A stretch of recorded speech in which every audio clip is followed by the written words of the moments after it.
Entonces, muy buenos días. Quiero empezar nada más dándoles un poquito de contexto. En pantalla tienen un QR. Les sugiero, les invito a que pongan su cámara y lo vean. Esto les va a ayudar a entender un poquito más su propio riesgo para cáncer y podría alimentar un poco las preguntas que podríamos generar durante la sesión. Entonces, los invito a participar. Y este curso lo van a estar viendo en diferentes partes de la sesión. Lo pueden acceder en cualquier momento. Sin más, les quiero introducir y presentar al doctor Omar y al ingeniero Octavio Alvarado. Em, un poquito de ellos. El ingeniero Octavio Alvarado es actualmente el subdirector operativo y comercial de Proveas. Probablemente muchos de ustedes lo conocen. Ahí lidera las áreas de operaciones, desarrollo de productos, comercial y mercadotecnia. Lleva más de 12 años de experiencia en el sector de aseguramiento y ha gestionado muchos proyectos tecnológicos y de negocio enfocados en este sector cooperativo. Él tiene una especialización en tecnologías de información y una maestría en alta dirección y estrategia, así como en estudios de dirección comercial y ventas. Él realmente se ha integrado y consolidado como un líder integral y estratégico en la industria y trabaja mucho de mano con ustedes en Caja. Muchas gracias, Octavio, y bienvenido a esta sesión. Estoy seguro que tienes muchas preguntas y vas a ir guiando la conversación con el doctor Omar, padrísimo, en estos siguientes minutos. El doctor Omar, también se los presento, es oncólogo e internista de prestigio internacional, es un líder en la lucha contra el cáncer. Él se formó en la Universidad Autónoma de Nuevo León con una maestría en ginecología oncológica por la European School of Oncology y ha complementado su expertise con estudios de vanguardia en geriatría oncológica, en biología molecular aplicada en oncología, en universidades en Europa, tanto en la Católica de Sacro Cuore en Italia como en el University Hospital Center de Liège en Bélgica. Hoy es el director médico y cofundador de Dupla y combina su pasión para la medicina con innovación tecnológica. Él realmente aquí en Dupla lidera y gestiona los modelos de atención preventiva, integrando inteligencia artificial y con el fin de transformar la detección temprana del cáncer y realmente darle frente al cáncer con las mejores tecnologías y modelos de atención de mayor calidad. Entonces, muchísimo gusto. Muchas gracias por estar ambos en la sesión de hoy. Vamos a tocar 4 temas realmente. Vamos primero tocando el tema de los mitos sobre el cáncer. Después vamos a tener una sesión más de preguntas y respuestas liderada por el ingeniero Octavio. Y nos gustaría que ustedes en la audiencia, por favor, sean participativos, pongan sus preguntas en el chat. Vamos a tener espacio para revisarlas en cualquiera de las secciones, en cualquier momento. Entonces, por favor, háganos saber sus preguntas, sus comentarios, sus dudas. Y empecemos por los mitos, esas posibles creencias que a veces tenemos o ideas que hemos escuchado. Y les dejo aquí con el ingeniero y con el doctor para explorar estos temas. Adelante. Gracias. Muy buenos días y buenos días, doctor Omar. Le agradezco nuevamente por acompañarnos en esta sesión. Bueno, recordarles a todos los asistentes que estén mandando sus preguntas por el chat para que nos pueda apoyar el doctor en liberar todas las dudas. Me gustaría iniciar la charla entrando un poco al tema que creo que es muy importante. Hablemos sobre los mitos que existen alrededor del cáncer. En México, pues bueno, históricamente sabemos que por la forma en la que es la cultura, nuestra, nuestras creencias y mitos han hecho que se transmita de generación en generación ciertos mitos con respecto al cáncer. La falta de información muchas veces ha generado estos mitos, pero también ahora vivimos en un mundo en el que hay un exceso de información y esta información genera desinformación. Muchas veces alguien que dice algo sin saberlo y lo transmite y eso se vuelve como una verdad a medias. Entonces creo que es muy importante y por eso creo relevante el que veamos esta parte de los mitos. Así que, doctor, ¿nos puede apoyar un poco en hablar con respecto a los mitos? ¿Qué de estos mitos son verdad? ¿Cuáles no son verdad? Para que también sepamos y estemos correctamente informados. Sí, claro, Octavio, muchas gracias. Antes que todo, buenos días a todos los asistentes. Gracias, David, también por la introducción. Es para mí un placer poderlos acompañar, poder platicar de información de mucho valor y de mucho impacto también. Como bien mencionas, antes la falta de información era el problema y decíamos, ¿cómo puedo tomar decisiones si no tengo el conocimiento mínimo, básico, por así decirlo, de la situación en la que me encuentro? Y hoy en día la información pues ha girado a una sobreinformación y ahora es más compleja la toma de decisiones, no por esa carencia, sino porque ya no sabemos de dónde seleccionar la información de mayor valor. Entonces, hay información que ciertamente es real, pero que quizá no aplica para mí. Y entonces ahí pueden haber confusiones en donde un médico bien referenciado, bien validado, con una amistad que estimo y que quiero de toda la vida, fluye información hacia mí que realmente no aplica hacia mí. Entonces, desde que puede haber información incorrecta, como puede haber información que simplemente no es para mí. Entonces, el día de hoy queremos resolver algunas de las dudas. Es complejo resolver todas las dudas que existen dentro de este campo de la oncología, porque realmente es una de las áreas con mayor cantidad de tabús, mayor cantidad de mitos y que también mayor cantidad de barreras son generadas por también situaciones emocionales, desde temor, angustia, ansiedad, etcétera. Entonces, el día de hoy, pues bueno, trataremos de resolver algunas que tenemos aquí en pantalla y nos encantaría también recibir preguntas de la audiencia para poder complementar y colaborar. Entonces, pues vamos de lleno al primer mito. El primer mito es si el cáncer siempre causa dolor. Y esa es una pregunta que no solamente ha sido transmitida por algunos de nuestros usuarios, pacientes. En lo personal también soy docente, soy profesor a nivel licenciatura de medicina y de especialidad. Y es una de las preguntas frecuentes en donde me dicen, si tengo una masa, una bolita que me está provocando dolor, ¿es benigna o es maligna? Entonces, la respuesta inicial es el cáncer en ocasiones sí causa dolor, pero también en algunas etapas iniciales no provoca ningún síntoma. Entonces, ¿a dónde es a dónde vamos? Que no sobresimplifiquemos los síntomas de una persona. No podemos ser tan tajantes de decir sí o no y entonces cerrar un capítulo. La recomendación es, si estás teniendo molestias, si estás teniendo un dolor que no ha sido resuelto en los primeros días, por así decirlo, trata de acudir con algún médico que tenga una evaluación, que trate de abordar lo que le llamamos diagnósticos diferenciales, o sea, cuáles son las causas que podrían estar provocando este dolor.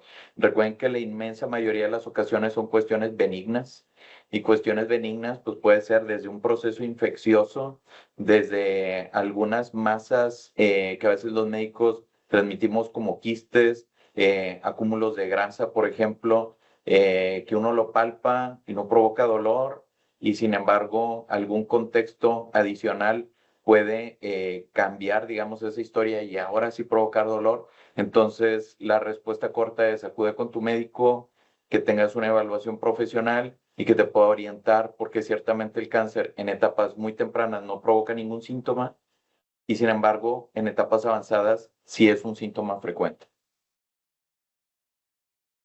Ok, muy interesante esta información. Muchas veces creemos que una persona que tiene cáncer va a estar siempre con molestia constante, pero es muy importante conocer que muchas veces sin la molestia aún puede existir el problema.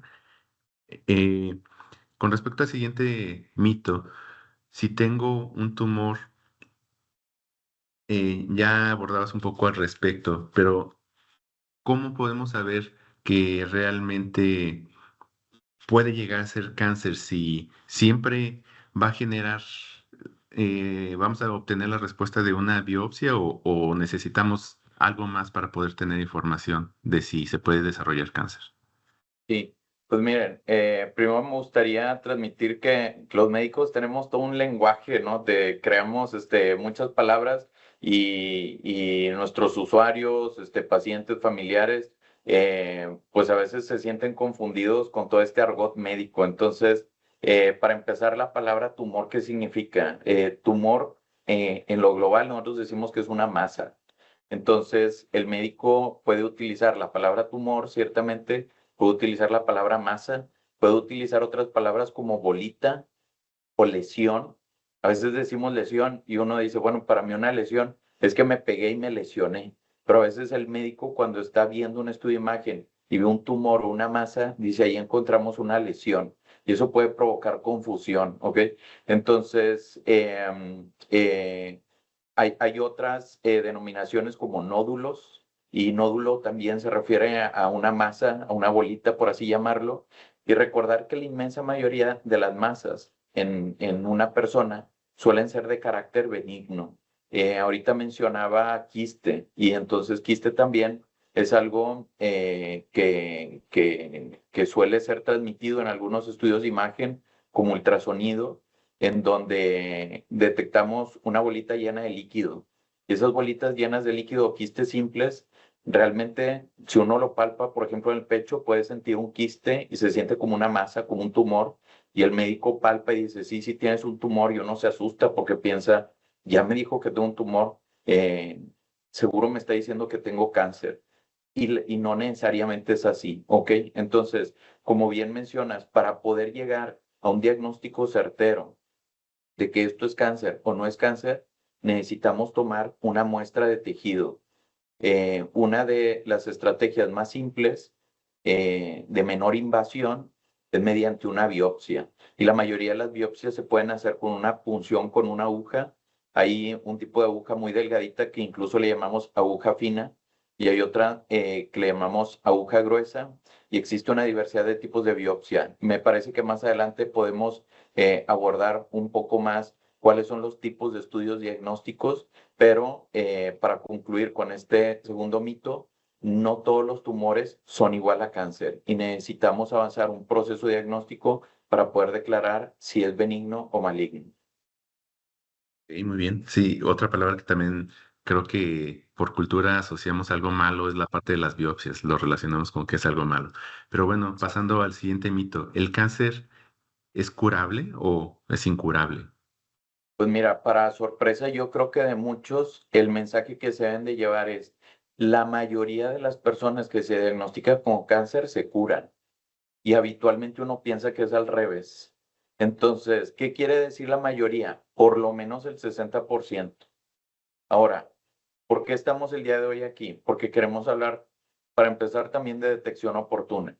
Y cuando tenemos una detección oportuna, esas probabilidades superan incluso el 90%. O sea, 9 de cada 10 personas que se diagnostiquen con cáncer en una etapa temprana se van a poder curar.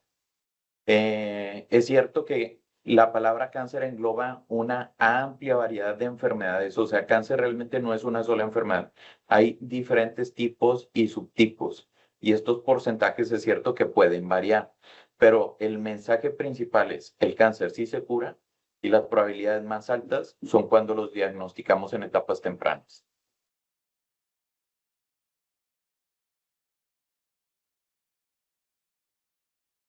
Ahorita quiero tomar el cuarto mito, porque también avancé un poquito con lo de estudios de imagen, y creo que podemos complementar directo con una inquietud frecuente de nuestros usuarios, en donde escuchan que es correcto hacerse mamografía, que es correcto hacerse una radiografía, y sin embargo a la par están escuchando, esas radiografías pueden provocar cáncer, esas radiografías generan radiación, y entonces nos deja posicionados entre la espada y la pared, en donde no sabemos si el estudio de imagen me va a ayudar o si me va a provocar cáncer. Entonces es importante transmitirle a la audiencia que la cantidad de energía o de radiación que emiten estos estudios es sumamente baja. ¿Qué quiere decir sumamente baja?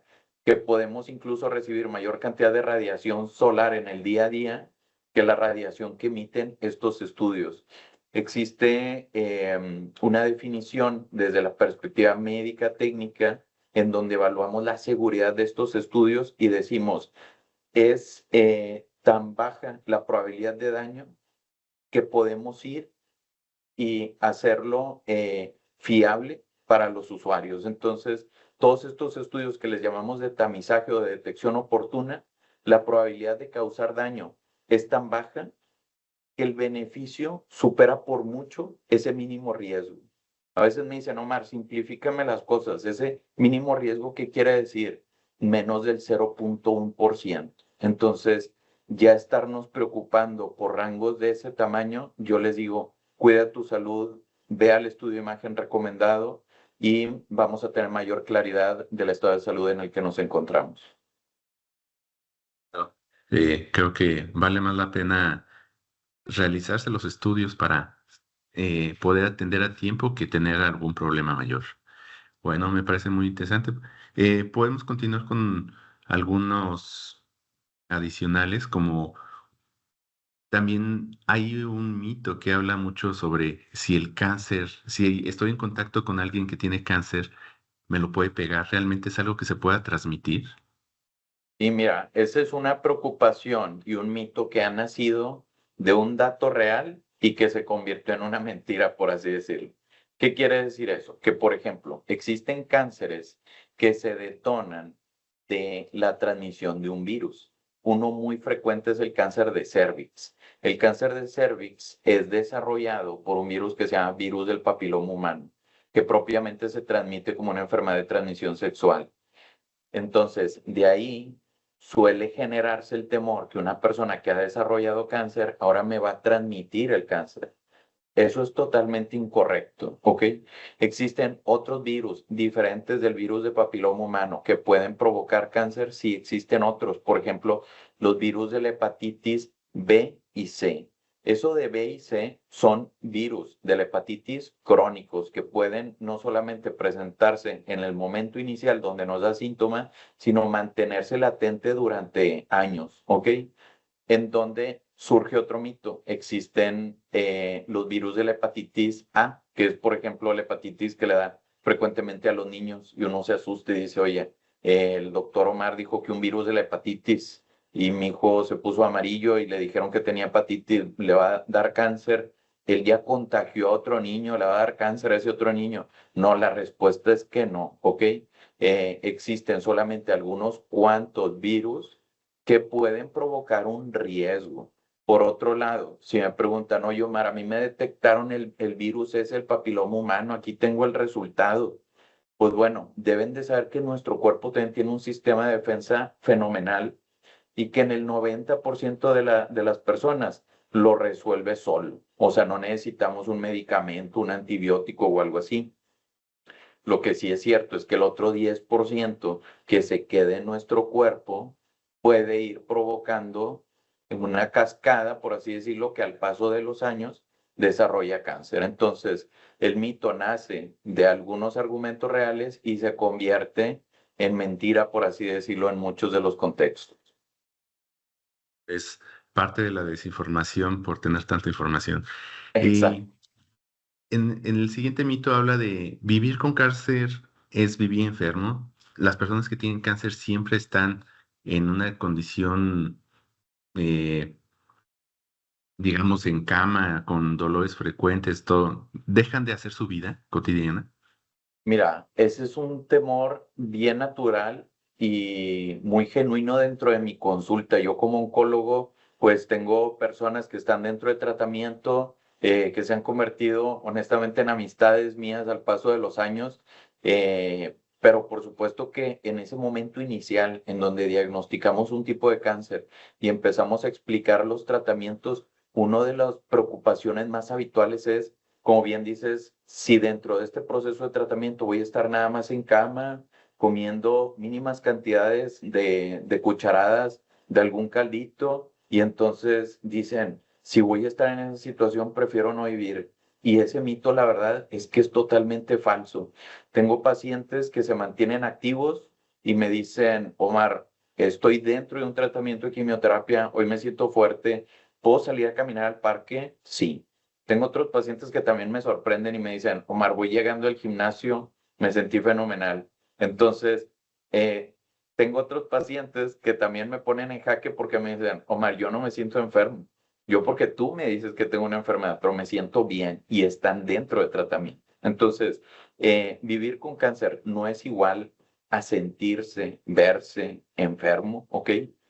Hay algunas situaciones complejas, tampoco les voy a mentir. Tenemos pacientes adultos mayores en etapas muy avanzadas, en donde tenemos que trabajar en equipos multidisciplinares. Los cuidamos desde el aspecto de nutrición clínica. Llevamos un asesoramiento en esa parte de actividad física, que tanto sí, no los enviamos hacia el gimnasio de entrada, pero hay algunos ejercicios de rehabilitación que más que debilitarte, te fortalecen. Hay una verdad que se ha venido transmitiendo generación a generación, que es el mejor enemigo de la fatiga es el ejercicio. Y a veces pensamos que es al revés. Entonces, para concluir rápido, no, este mito 6 también es falso y existen muchas historias muy, muy positivas en personas con cáncer dentro del tratamiento. Y creo que lo importante es, como mencionas, poder detectar y diagnosticar a tiempo. Exacto. Ok. Bueno, pasemos al siguiente. ¿Tragarme el enojo me puede causar cáncer o básicamente cualquier situación emocional que tenga puede generarme cáncer? Pues mira, hay personas muy corajudas que la verdad me preocupa mucho. No, no es cierto. La verdad es que este mito lo podemos englobar en otros conceptos como puede ser el estrés, como puede ser la influencia emocional en el día a día. Personas que se definen, se autodefinen como personas ansiosas, angustiadas, con cierta inclinación tristona, por así llamarle, o con rasgos depresivos. Dicen, oye, todo ese mar de emociones que tenemos como humanos me pueden ir afectando al paso de los años y que por sí solas desarrollen cáncer. Y mira, la evidencia científica en este campo lleva varias décadas intentando lograr la respuesta más correcta.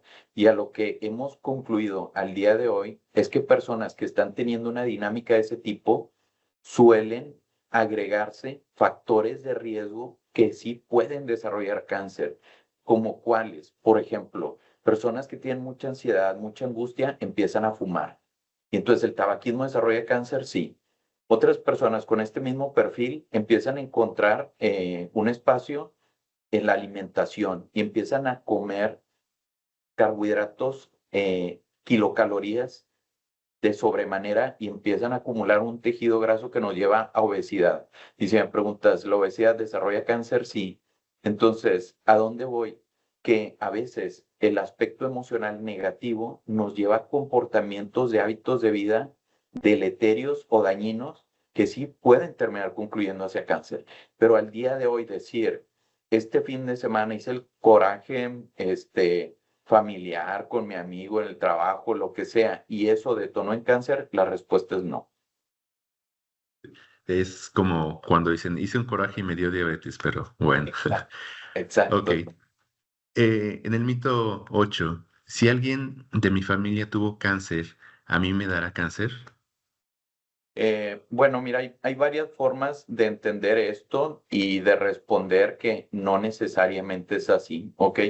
Un punto que suele preocuparle a la gente es si esto lo voy a heredar. O sea, si papá, mamá me lo heredó a mí y si yo lo voy a heredar a mis hijos. Entonces, eso se llama cáncer hereditario. Eso es poco frecuente.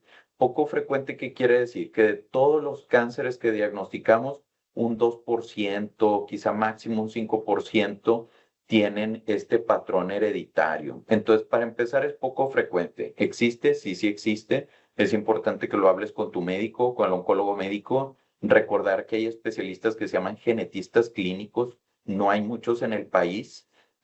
Sin embargo, la asesoría por un genetista clínico puede ser la mejor herramienta para poder resolver si hay un cáncer hereditario.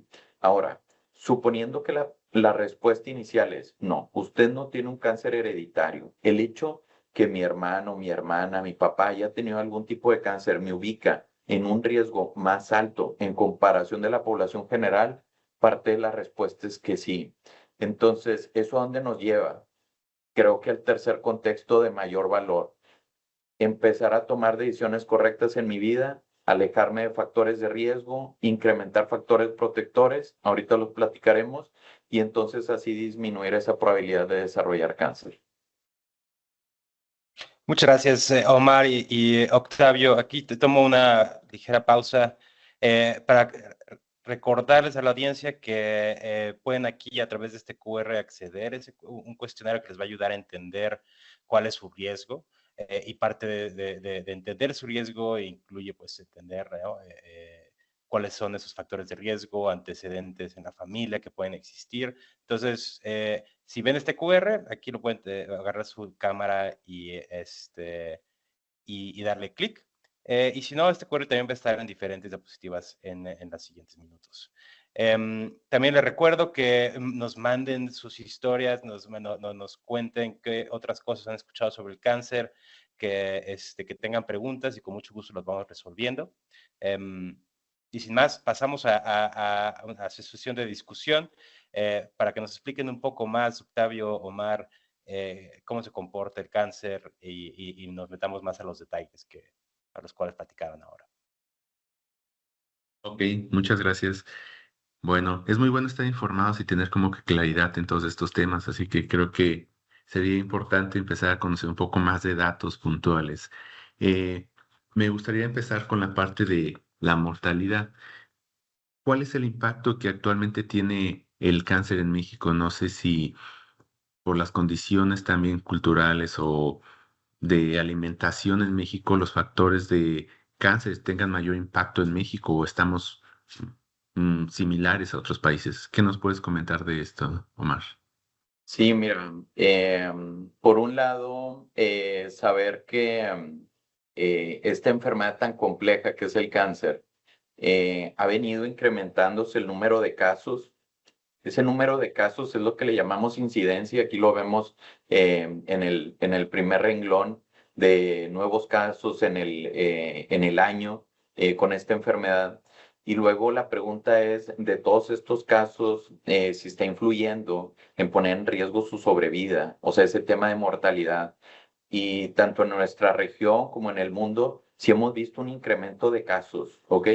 Pero también tenemos buenas noticias en donde hemos visto que a pesar de que estamos diagnosticando más, la cantidad de fallecimientos asociados a la enfermedad va disminuyendo.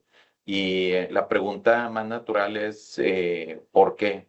Pues bueno, vuelvo al punto, estamos diagnosticando cada vez en etapas más tempranas. Entonces, si lo vemos en números globales, ¿de dónde extraemos generalmente esta información? De la Organización Mundial de la Salud. Recuerden que la OMS tiene este apartado que se llama el Observatorio Global de Cáncer. En nuestro país tenemos todavía algunas debilidades en la parte de registro de cáncer para todo el país y esta es una fuente muy fidedigna. Estamos hablando de más de 200,000 casos en el 2022, poco menos de 100,000 fallecimientos asociados a este padecimiento, pero lo que sí hemos registrado, por lo menos en la última década, es que empieza a haber una incidencia de crecimiento, digamos, sostenida y que se proyecta que va a seguir así para el 2050. De hecho, Latinoamérica como región es la región que se estima un incremento más alto en el mundo solamente por debajo de África. Si me preguntas, oye, ¿y Asia? Pues bueno, es que Asia tiene una cantidad de personas monumentalmente mayor que nuestro país y Latinoamérica, pero en porcentaje sí se espera un incremento en incidencia mayor. Parte de la respuesta, como bien lo mencionas, algunos hábitos que realmente está en nuestras manos modificar y que sí influyen en este incremento en incidencia. Y por otro lado, a veces los números no nos cuadran del todo, en donde decimos, estimaríamos haber detectado mayor cantidad, quizá incluso haber registrado mayor cantidad de fallecimientos que lo que nos transmiten algunas de las fuentes, y eso tiene que ver también con un subregistro, porque tampoco estamos acudiendo a nuestros estudios de rutina.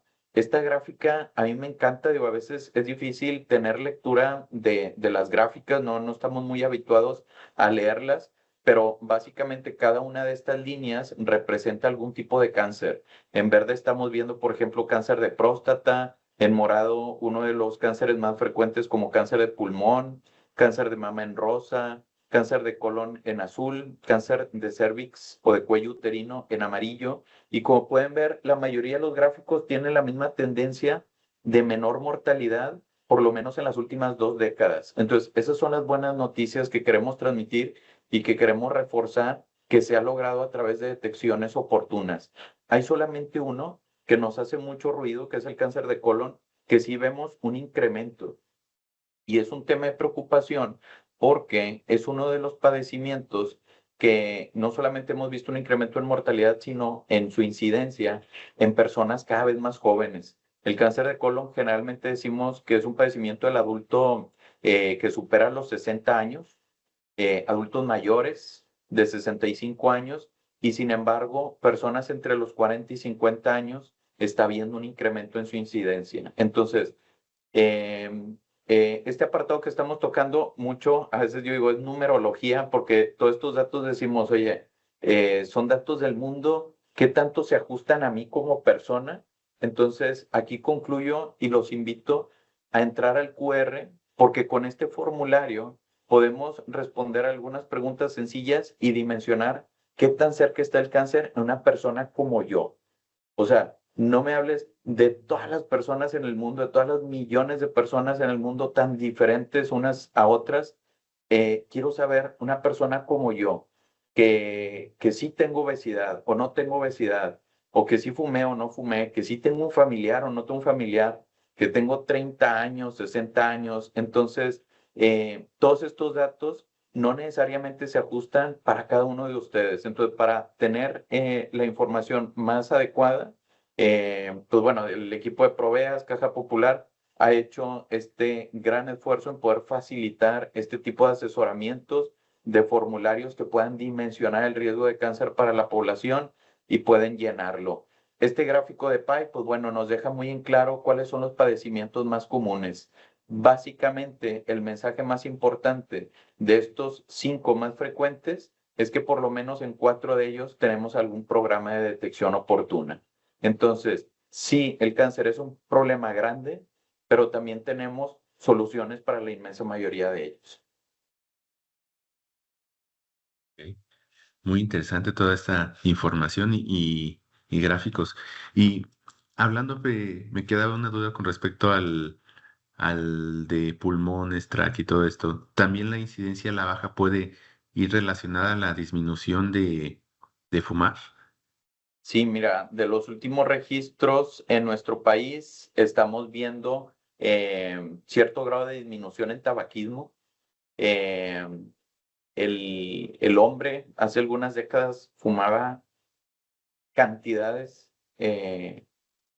y en todas las áreas, a veces hasta de manera cómica decimos, antes ibas con el doctor y estaba ahí en el consultorio fumando, o ibas a las clases en la universidad y el profesor que está dando la clase estaba fumando. O sea, el mal hábito del tabaco está tan permeado en nuestra sociedad. Afortunadamente eso ha venido disminuyendo. Recordar que el cáncer de pulmón no solamente está asociado al tabaquismo, existen otros factores de riesgo. Aquí mencionamos algunos que vale la pena que conozcan y nosotros lo transmitimos como factores de riesgo que podemos modificar y algunos otros que no podemos modificar. ¿Cuáles sí podemos modificar? La parte del hábito de la alimentación, dietas enriquecidas. Ahora se utiliza mucho el concepto de dietas enriquecidas en plantas. Básicamente es lo que venimos diciendo desde muchos años para acá. Incorpora tus vegetales, cuida la cantidad de calorías para evitar el sobrepeso, aléjate del tabaco, aléjate del alcohol y todos esos podrán ser factores que podemos influir. Mantente activo, aléjate del sedentarismo. Hay otras cosas que no podemos modificar, como la edad. Obviamente, pues el tiempo va avanzando de una manera natural y la edad es el factor de riesgo más frecuente para cáncer. O sea, es cierto que la probabilidad de desarrollar cáncer es más palpable en el adulto mayor que en adultos jóvenes, ¿ok? Hay otras cosas que no podemos modificar, como los antecedentes genéticos o hereditarios, que ahorita platicamos un poco. Entonces, pues bueno, en esta diapositiva les dejamos 12 formas de reducir el riesgo de cáncer. Pueden tomar una foto, vamos a dejar también este video grabado para que puedan tener acceso a toda esta información. Y son dos contenidos muy relevantes, tanto los factores de riesgo que veíamos como estas cosas que sí debemos de hacer para evitar ser más propensos a tener cáncer. Es sencillo y muy bueno. Ok, estos factores de riesgo creo que a todos nos quedan claros. Es parte de lo que deberíamos de hacer para tener una mejor salud. Pero hablando de esta parte de radiación y exposición solar, estos factores, ¿cómo pueden afectar también en qué tipos de cáncer pueden generar? Entiendo que la radiación podría generar cualquier tipo de cáncer en el cuerpo, pero la exposición solar, ¿qué tan común es que nos genere un cáncer de piel, por ejemplo? Sí, mira, si tuviera aquí a mi lado alguien de dermatología, ya estaría levantando la mano, en el mensaje de cuidar su piel, de utilizar protectores solares para que esa exposición solar no nos conlleve a un riesgo de cáncer de la piel. Existe un cáncer muy frecuente en el mundo que también tiene una letalidad alta y se llama melanoma y definitivamente está asociado con la exposición solar. Hay algunas regiones en el mundo como Australia, que la tasa de melanoma es alta y tiene una cultura muy bien adoptada del uso de protector solar para cuidar la piel. En nuestro país, pues bueno, tenemos esta exposición. Hay otras regiones en el mundo, los países escandinavos, donde tienen pedazos del año muy cortos de exposición solar y no tienen este grave problema. Pero en nuestro país sí es relevante, vale la pena cuidar nuestra piel, recordar que manchas en la piel pueden aparecer con esta misma exposición solar y no necesariamente ser cáncer.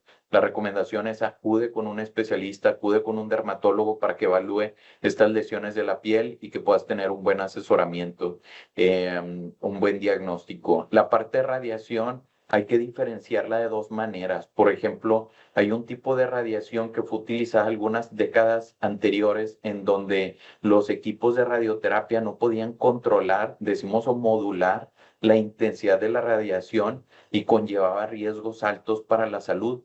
En etapas tempranas de la vida, niños, infantes que ameritaban un tipo de radioterapia, al paso de los años desarrollaban otros tipos de cánceres. Entonces quedó muy arraigado que la radiación como tratamiento conllevaba un alto riesgo de desarrollar cáncer. Deben de saber, y creo que aquí también entraría todavía como una especie de mito a vencer, que los tratamientos de radioterapia cada vez son más precisos, cada vez son más selectivos al sitio en donde quieren influir y cuidar los sitios que no deben de atacar o de afectar. Entonces, si me voy al libro de texto, sí encontraremos definitivamente que la radiación conlleva un riesgo de cáncer. De ahí, incluso la radiación solar nos lleva a parte de esa explicación, pero como tratamiento, al día de hoy es un tratamiento muy seguro. Ok, muy bien. Creo que es importante conocerlo. Pero hablando ya conocimos los factores de riesgo, ya conocimos los puntos que son buenos para ayudar a evitar ser propensos al cáncer. Pero, ¿qué hay de métodos de detección? Hablabas del cuestionario que maneja Dupla para poder tener un diagnóstico temprano. ¿Nos puedes comentar cómo son estos métodos de prevención? Sí, mira, quiero empezar diciendo cuál es el valor que agregan estos estudios de detección. Y esta diapositiva creo que nos transmite algo bien claro. De lado, digamos, en donde están marcados los personajes, los monitos en blanco, es la probabilidad de poder curar un cáncer en etapa temprana. Entonces, a veces me dicen, Omar, yo escucho que el cáncer de pulmón es bien agresivo, que una vez que te da cáncer de pulmón falleces, que es imposible curarse de cáncer de pulmón, y eso es muchas veces porque están evaluando las casuísticas o los casos de ese uno de cada 10 que es diagnosticado en etapa avanzada. Pero como pueden ver, si lo diagnosticamos en una etapa temprana, ese 60% que decía, 6 de cada 10 se puede curar si fue diagnosticado bajo un método de tamizaje. Para cáncer de pulmón, el método que utilizamos es un tipo de TAC que se llama TAC de baja dosis. Esa baja dosis tiene que ver con la baja dosis de radiación que emite el TAC para hacerlo seguro y hacerlo eficaz también. Como pueden ver, para cáncer de mama, el valor que nos lleva es monumental. Estamos hablando que prácticamente 9 de cada 10 casos, así también como lo transmitía previamente, se pueden curar dentro de un programa de tamizaje. Sin embargo, si no estamos enrolados en ese programa de tamizaje, eso se puede caer hasta 3 de cada 10. Para colon y recto, algo muy similar. Entonces, ¿cuál es el mensaje que se deben de llevar? El valor de estar, el beneficio de estar enrolados en un programa de seguimiento temprano año con año. Después la pregunta es, oye, ¿me tengo que hacer todos estos estudios? Todos estos estudios, voy y hago cita ahorita, y entonces les decimos, espérame, necesito que pases por un proceso de evaluación. Esa evaluación o ese asesoramiento también nosotros lo podemos guiar a través del cuestionario, para el acceso al cuestionario a través de este mismo QR, hacen algunas preguntas sencillas, ya clasificamos y entonces catalogamos cuál es el estudio que tú sí requieres, cuál es el que no requieres, cuál es el que vas a requerir, pero algunos años después, etcétera. Vamos a avanzar a la siguiente diapositiva para poderles decir a nuestros usuarios de qué estudios estamos hablando. Este es uno de los programas de detección oportuna de tamizaje que menos conciencia tiene la población, que es el del intestino grueso o el colon. Recordar que el cáncer de colon es top 3 en incidencia y mortalidad, o sea, es un problema frecuente y grande y grave. Entonces, ¿existen metodologías para detectarlo? Sí, por lo menos hay metodologías diferentes. Una de ellas es una prueba muy sencilla que se evalúa el excremento, o sea, vas al laboratorio, se toma una muestra del excremento y entonces hay microgotas o niveles microscópicos de sangre en el excremento. A veces me dicen, Omar, yo no tengo ningún problema con el hábito evacuatorio, voy todos los días sin ningún problema. Perfecto. ¿Tienes ojos, visión láser para ver niveles microscópicos de sangre? No. Ah, bueno, entonces hay que hacer este estudio que se llama sangre oculta en heces. Hay una metodología que se llama FIT, que es una herramienta válida con bajas probabilidades, le llamamos de falsos positivos, y es una herramienta sencilla que se puede realizar. Existen otros métodos, como puede ser un estudio endoscópico que realizan los gastroenterólogos, pueden acudir con su gastroenterólogo. Platícame un poco más de los estudios de detección temprana para colon. Seguro que les va a informar de alguno de estos estudios que se llama colonoscopía.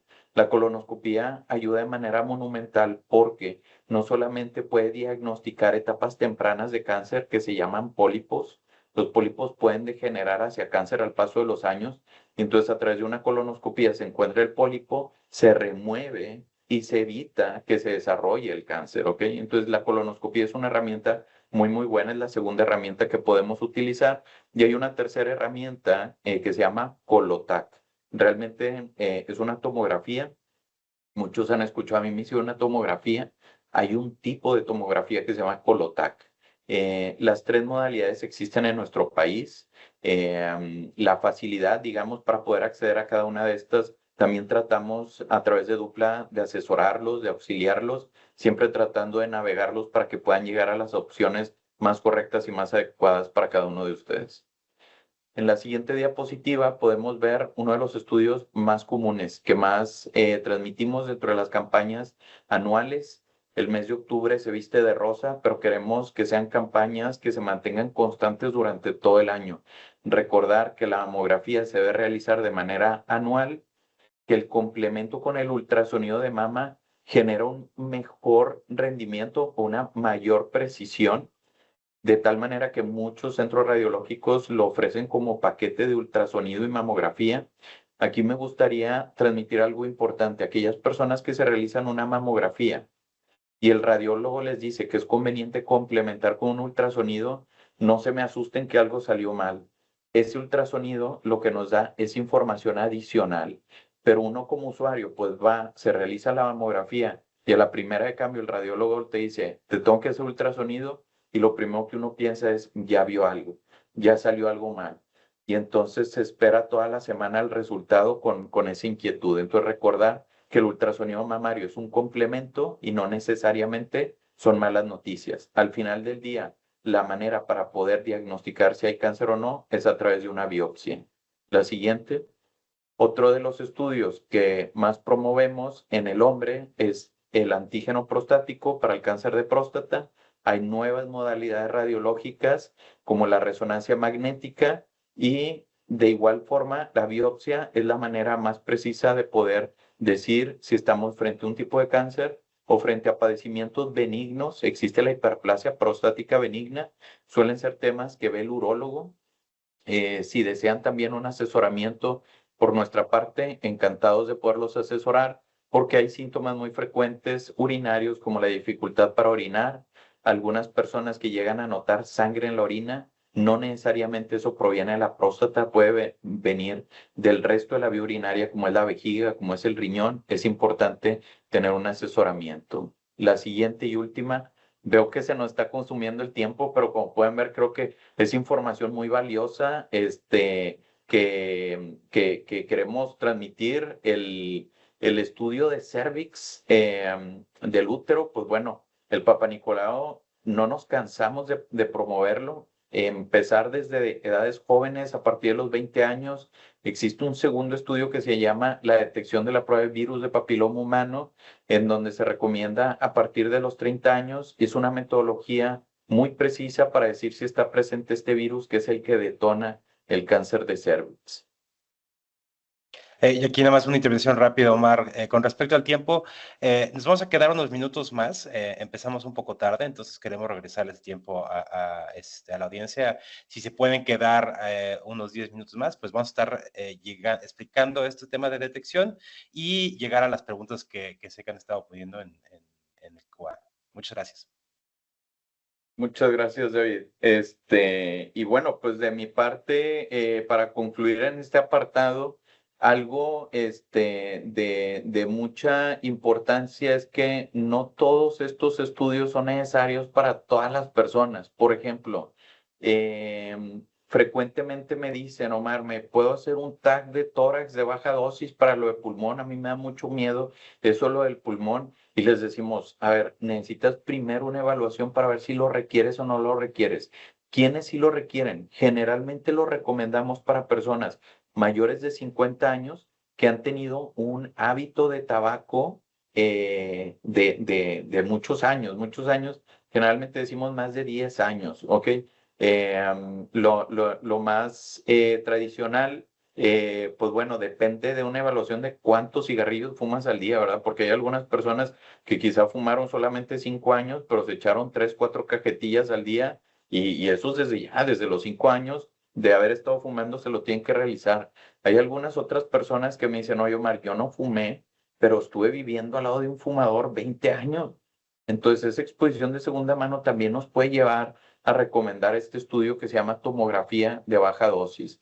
Volviendo a la parte del intestino grueso, la edad de inicio también se ajusta, decimos que se calibra dependiendo de los antecedentes familiares. Hay personas que han tenido hermanos, hermanas, papás con diagnóstico en edades muy tempranas, como desde los 45 años, y entonces les recomendamos que se empiecen a revisar desde los 35 años. Hay otras personas que tienen 35 años y me dicen, Omar, me tengo que hacer una colonoscopía. Les digo, a ver, haz el cuestionario, lo realizan, y no es necesario empezar a edades tan tempranas. Y les decimos, puedes esperar hasta los 45 años, por ejemplo.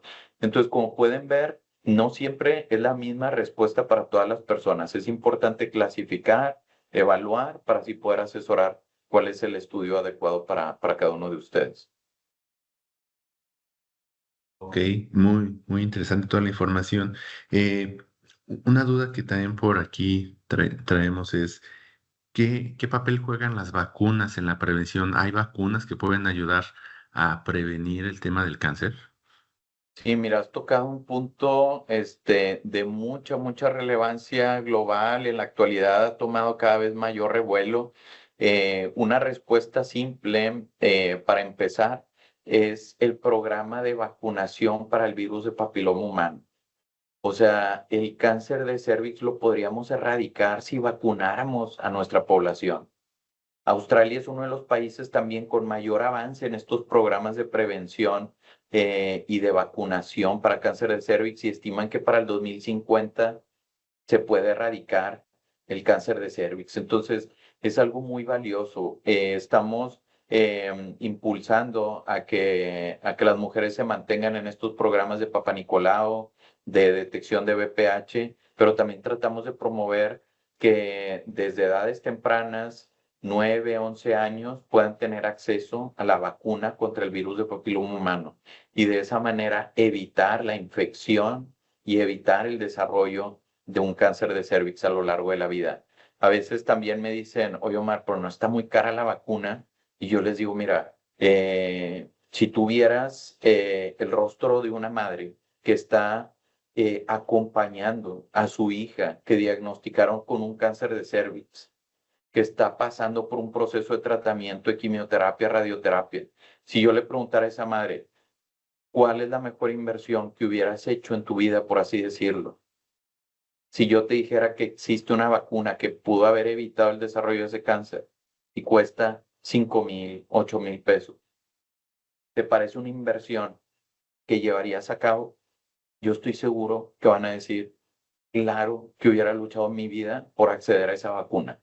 ¿Por qué? Porque hubiéramos evitado el desarrollo de un cáncer en las mujeres jóvenes que están pensando en tener una familia, en ver crecer a sus hijos, abuelas que quieren ver crecer a sus nietos, etcétera. Y ahí les transmito la primera vacuna de un gran impacto que podríamos tener en el mundo, la vacuna contra el VPH. De ahí surge un segundo tema, el desarrollo científico, la innovación científica en el tratamiento de cáncer ha abierto todo un campo de vacunas para personas que ya se han diagnosticado con cáncer. Y entonces se pueden modificar algunos tratamientos para que nuestro mismo sistema de defensa pueda detectar las proteínas de las células malignas y entonces a través de esa vacuna poder hacer un tratamiento contra el cáncer que ya se diagnosticó. ¿Ok? Eso ha tomado un revuelo a nivel noticias, en donde tenemos acceso en redes sociales, etcétera, pero a la fecha no contamos con una vacuna para poder erradicar todo el cáncer. Nos encantaría llegar ahí, creo que sí vamos a llegar ahí en algún momento. Actualmente todavía no contamos con una vacuna con estas características, la más factible, aterrizable y que tenemos en nuestro país sería la vacuna contra VPH. Y hablando de esta vacuna, está diagnosticada o bueno, está sugerida para las mujeres, pero qué de cierto es que los hombres también se la pueden poner. Sí, mira, la verdad es que el virus de papiloma humano conlleva el desarrollo de varios tipos de cáncer. Ciertamente el más frecuente es el cáncer de cervix uterino en la mujer, pero existen otros cánceres asociados a VPH, como cánceres, le llamamos de la cavidad oral. Hay otros cánceres del tubo digestivo de la parte final del intestino, como el cáncer anal, que se pueden asociar a VPH. Y eso, pues la verdad que es indistinto del sexo género. Se puede presentar tanto en el hombre como la mujer. Por otro lado, la enfermedad de transmisión sexual pues toma un rol tanto el hombre como la mujer. Entonces la vacunación se sugiere indistintamente de si es hombre o mujer. Algunas políticas de salud, pues bueno, ven viable vacunar principalmente a la población infantil, niñas entre 9 y 11 años, ¿ok? Pero la evidencia científica, la verdad es que se amplía tanto para hombres como para mujeres, incluso en edades mayores, después de los 11 años, hasta los 26 años. Incluso los lineamientos actuales han llevado la recomendación hasta edades como los 45 años. Entonces, en este tema vale la pena tener un asesoramiento para ver si soy candidato a esta vacuna contra VPH, cuántas dosis me tengo que aplicar, qué tipos de vacunas existen en el país.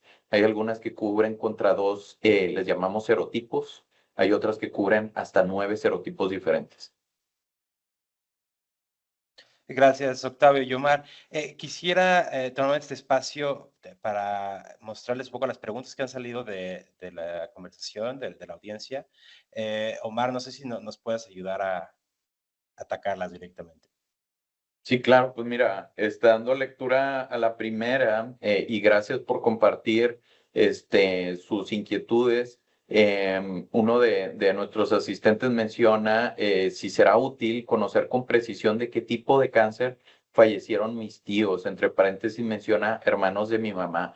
Entonces, es importante cómo aclara que viene de una misma línea familiar, ¿verdad? No es un caso de mamá y otro caso de la familia de mi papá, es de esa misma línea a través de la mamá. Entonces, cuando vemos eso, decimos, ¿ha sido un solo caso? ¿Han sido varios casos? No, han sido varios casos. Entonces decimos, bueno, hay que preguntar con precisión qué tipo de cáncer fue, porque, por ejemplo, quizá el tío, digo, por dar un ejemplo, ¿verdad? Desconozco el caso en específico, pero quizá el tío fue una persona que fumó 20, 30 años y falleció de cáncer de pulmón y estuvo muy asociado al tabaco. Y entonces no lo palomeamos como un caso que conlleve un riesgo hereditario para el resto de la familia. O hay algunos otros casos que, por ejemplo, es cáncer de mama y fue la tía que tenía 70 años en una edad en donde es muy frecuente y que puede suceder simplemente por probabilidad conforme uno va envejeciendo y no necesariamente toma una relevancia hereditaria. Pues a veces me dicen, oye Omar, no ha habido mucho cáncer en mi familia, solamente un caso. Fue mi mamá y tenía 40 años. Y dices, ah, caray, o sea, está bien cercana en la familia nuclear y en una edad bien atípica, o sea, una edad muy, muy joven. El cáncer de mama habitualmente en el mundo es a los 60, 62 años y en nuestro país a los 50, 52 años. Entonces, cuando alguien nos dice un solo familiar a una edad muy joven, 40 años, ya dices, vale la pena tener esa información. Por otro lado, recordar que existen algunos cánceres en la mujer que pueden tener asociaciones genéticas con el hombre. O sea, hay historias familiares donde dicen, mi mamá tuvo cáncer de mama, yo que soy su hija, por ejemplo, tuve cáncer de ovario y esos dos pueden influir en cáncer de próstata para el hombre. Entonces, ahí mi primera pregunta es, oye, ¿tienes hermanos? Sí, mi hermano tiene 45 años. Caray, tu hermano tiene un riesgo de cáncer de próstata. Entonces, todo este tipo de asociación del historial familiar también lo coteja nuestro cuestionario. Por eso vale mucho la pena que se animen a entrar al QR, llenar el cuestionario y que puedan tener este tipo de información. ¿Qué tanto impacto conlleva? Pues bueno, básicamente lo que acabo de describir. O sea, sí es importante saber qué tipo, a qué edad fue. A veces el genetista clínico se convierte como en un investigador. Oye, a ver, pásame toda la papelería. Nosotros como oncólogos también pedimos toda la papelería para tratar de escudriñar cuál es el valor de ese historial familiar y si toma relevancia o impacto para cada una de las personas. Bueno, la segunda pregunta es, ¿la presencia de lunares o manchas en la piel pudieran ser signos de presencia de cáncer en la piel? Pues miren, la verdad es que las manchas en la piel son súper frecuentes y hay una amplia lista de diagnósticos benignos de manchas en la piel. Entonces, mi recomendación fuertemente es acudan a dermatología. ¿Por qué? Porque hay lunares o manchas en la piel que no tienen un comportamiento esperable, como puede ser, oye, este lunar yo lo vi desde el año pasado y ahora lo tengo más grande, o sea, está teniendo un crecimiento. Este lunar que me salió no tiene así los bordes bien delineados, se ve como una mancha con bordes poco claros, por así decirlo. Me está empezando a dar comezón y antes no me daba comezón. Ahora veo que se hizo como una ulcerita. Nada de eso es normal. Tienen que ir con el dermatólogo para que los asesore. Y ya por último, la tercera pregunta, ¿durante o después de la menopausia se pueden desarrollar cáncer de mama? ¿Debo seguir haciéndome mamografías? ¿Qué tan agresivo puede ser esta enfermedad? Pues mira, por un lado, la recomendación de mantenerse en este programa de seguimiento para todas las mujeres después de los 40 años. Eh, sucedió la menopausia, tengo 55, 60 años, hay que realizarlo. Recordar que esta enfermedad sucede sobre todo entre esos 50, 60 años. Después de los 65 años sucede, sí, también sucede. Vale la pena continuar en sus programas de seguimiento. Algunas normativas internacionales dicen, si usted ya tiene más de 70 años, ya le puede parar ahí, pero eso necesita primero una evaluación médica. ¿Por qué? Porque hay personas que viven más de 80 años. Entonces, Ujú. sí necesitamos tener una evaluación persona a persona para decir si vale la pena o no vale la pena. ¿Qué tan agresivo es? Pues de alguna manera les puedo decir depende. Porque si lo diagnosticamos temprano, como pudimos ver los números, 9 de cada 10 personas se curan. Pero si no lo atendemos a tiempo, 7 de cada 10 personas fallecen por esta enfermedad. ¿Ok? Octavio, Mar, están saliendo más preguntas ahora. Entonces, si podemos darnos 5 minutitos más en las Sí, claro. siguientes. Nos preguntan, ¿a qué edad me tengo que hacer la prueba de próstata? Esa es una excelente pregunta dentro de las que también decimos que se calibra. En lo global decimos, mira, si usted tiene 45 años en adelante, vale la pena tener un asesoramiento, una evaluación, por lo menos un antígeno prostático ahí de base que se quede guardado casi que en tu carpeta de historial médico para ver la trazabilidad de cómo se está comportando al paso del tiempo. Pero por otro lado, hay personas que les recomendamos iniciar desde los 40 años.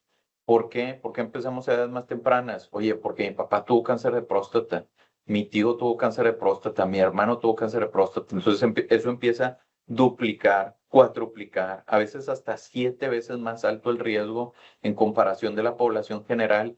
Y ahí les decimos, pues mira, el antígeno prostático es lo mínimo que te tienes que hacer. Ya existen otro tipo de herramientas diagnósticas que se llama resonancia de la pelvis. Propiamente se pide como una resonancia multiparamétrica, no es invasiva.